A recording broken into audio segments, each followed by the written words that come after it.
Sophie is a former skier who lost the excitement for her life with her eyesight. Now blind, she takes up small jobs like cat sitting. As she is packing up and leaving for a gig, her mom tries to intervene, but it seems like Sophie hates dependency, especially from her mother. However, all the woman wants is to keep her daughter safe. Sophie shows visible annoyance before getting into a cab and leaving.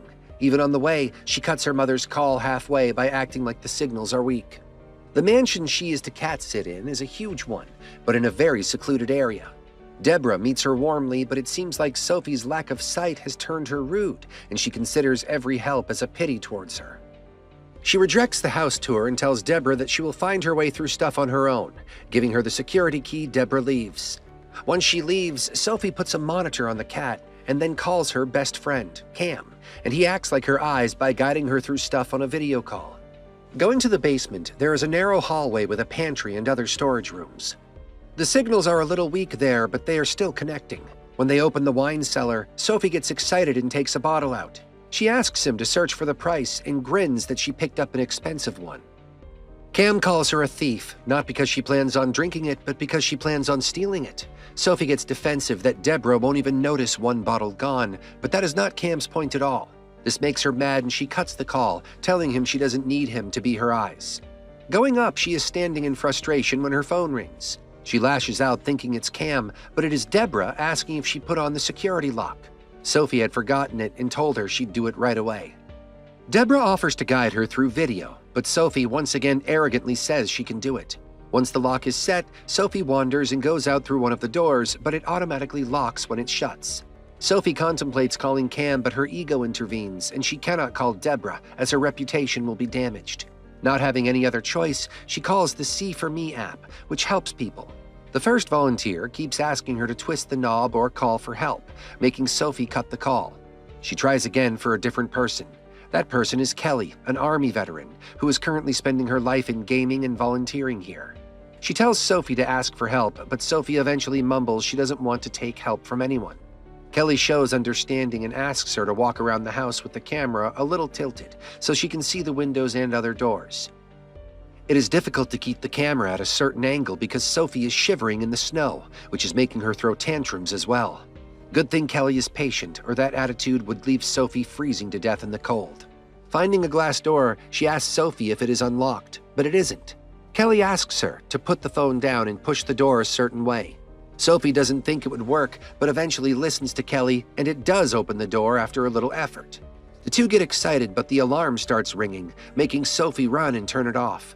Once that is done, she thanks Kelly for the help and later saves her contact as a priority in the app. At night, Sophie is sleeping when two men casually break into the house, turn off the alarm, and prepare for robbery.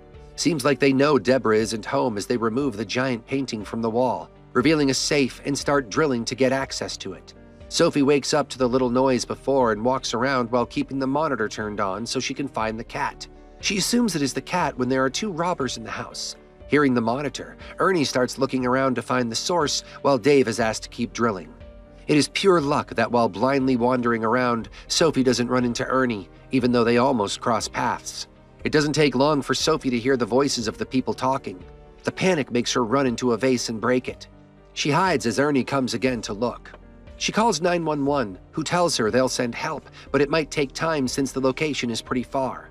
Knowing them being on call won't help, she drops it and calls Kelly. Kelly is bringing dinner to her room when her phone is ringing. She tries to ignore it to focus on her pizza, but the constant ringing annoys her into picking the call. However, Kelly gets concerned hearing what Sophie said and tells her to keep hiding, but Sophie tells Kelly that they are looking for her.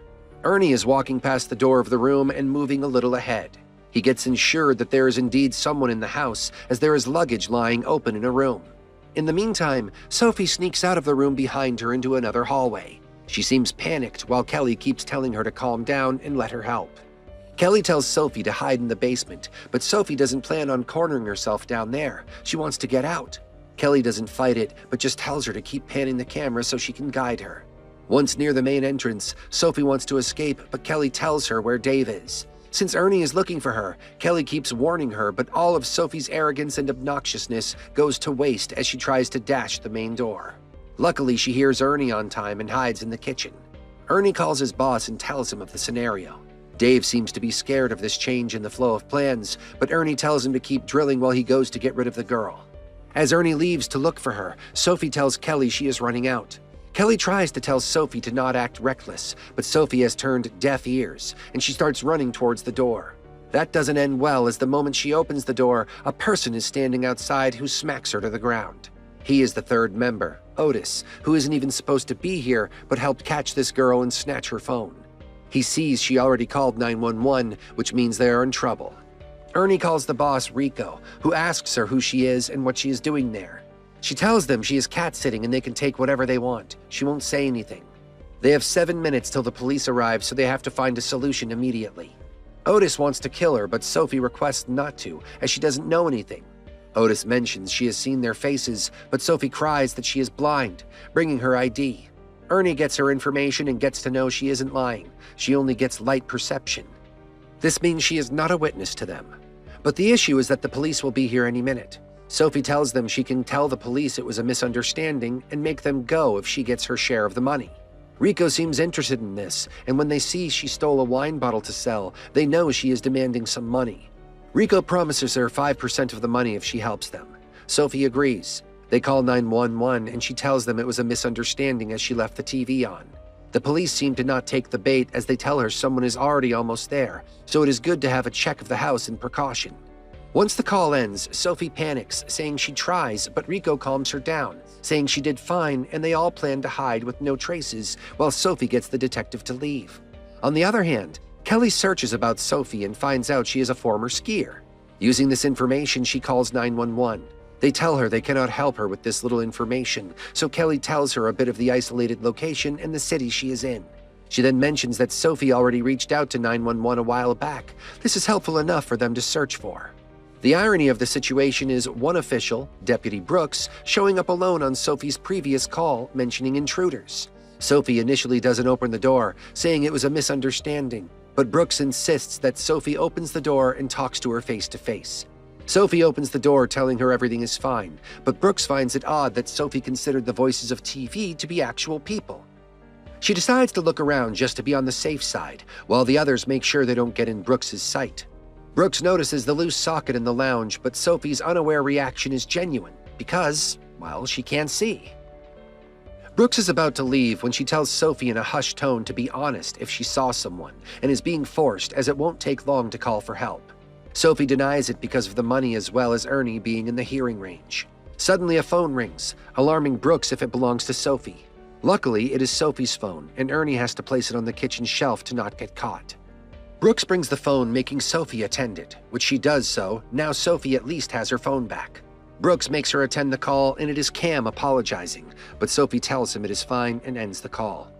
Brooks is about to leave when she gets an intel that someone called about a home invasion in the area with 3 white males, forcing entry into the house where a girl is residing at the moment.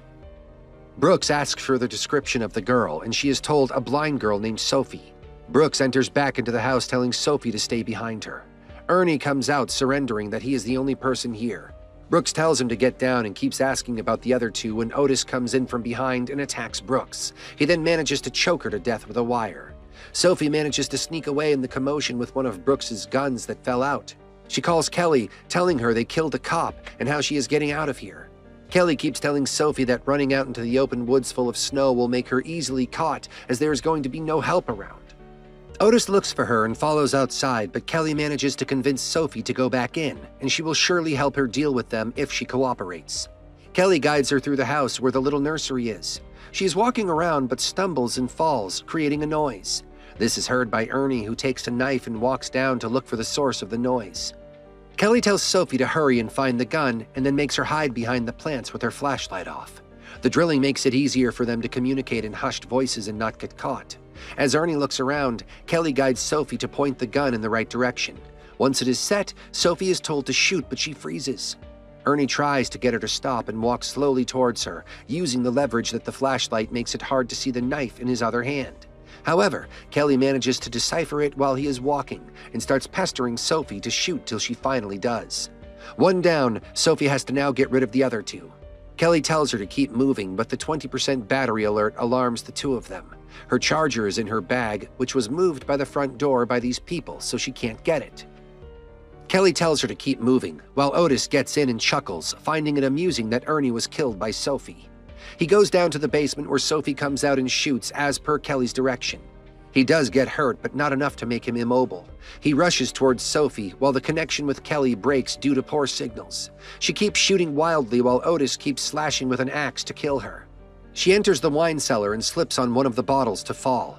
It is lucky for her because she missed a headshot aimed at Otis's axe. He is about to attack again when Kelly connects back and instantly guides Sophie to move the gun up and left and shoot.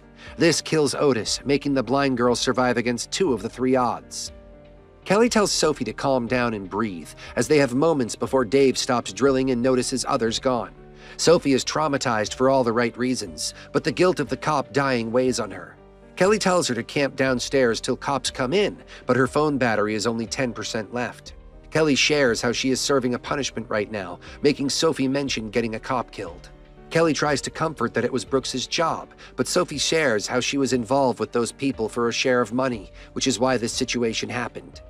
Sophie shares her regret of even taking the job when she should be out on a hill training. Kelly is surprised that she can ski blind, to which Sophie affirms with a light chuckle that she can with years of training and a guy she trusts with her life. Upstairs, the drilling stops, making Sophie worried about the situation. Kelly puts out 2 options in front of her, either to stay and shoot when he comes down or to go up and shoot Dave before her phone dies. She chooses the second one, but right before shooting, Dave sees her through the safe's reflection and ducks down. He keeps mentioning he didn't want this either and just wants some money, making Sophie conflicted and leading to her phone dying. She still pretends to keep it on. Dave takes a few bundles of cash and tells her she can have the rest. He says he is walking out even though Sophie constantly commands him to stay where he is, but Dave slowly moves in an attempt to outsmart her by grabbing another one of Brooks' guns. However, Sophie shoots him right on time. Rico calls Dave asking if the work is done. Sophie picks it up and says yes before dropping the phone, going to the safe and taking some cash out. Rico enters the house and sees all the cash. He calls Sophie out, calling her his partner and doing an amazing job. He tells her if she's worried about the cops, he will make a call to them. Calling them, he acts very scared about the situation and tells them to hurry here. Now he has created himself to be a victim rather than the culprit. He turns out to be Deborah's ex-husband, which is why he knows so many details. He tells Sophie that they can have all the money now and asks her if she is with him. Meanwhile, Sophie is wandering around and then reaches the breakers of the house. Turning them out, she turns the house dark with only a red light blinking at a slow pace. Rico takes this as his answer and decides to kill Sophie. As he looks around for her, she tries her best to sneak around to stall till the cops appear. She is hiding behind the kitchen shelves when she hears Rico walking towards her. She sneakily takes a glass and chooses the perfect moment to throw it on the other side, making it seem like she is in the lounge. She runs, but Rico notices her and shoots in her direction. She gets injured on her leg but manages to run down. Stumbling upon Ernie's dead body, she takes his phone and hurriedly unlocks it using his thumbprint while Rico comes down. She uses the phone and alerts it to redial, knowing Rico must be who Ernie last called. The moment Rico's phone rings, Sophie takes the sound as a source and shoots in the direction. Hearing him fall, she limps up towards the front door, but her thoughts are wrong. Rico is very much alive and attacks her from behind. He tries to choke her, but she uses a decoration item lying on the floor and hits him in the head. Having him down, she keeps hitting him, continuously smashing his head to ensure no chance of him waking up. After the poor girl survives, she is in a wheelchair for a while but seems more optimistic about life than ever. Her mom is happy and emotional when she hears Sophie's plan to train again for the Paralympics. She then mentions the costs, but Sophie clutches her backpack and smiles, hinting towards her little theft ventures. After recovering, Sophie is ready to take her first ski run in blindness. Cam is there to support her while she calls Kelly to watch as she skis down.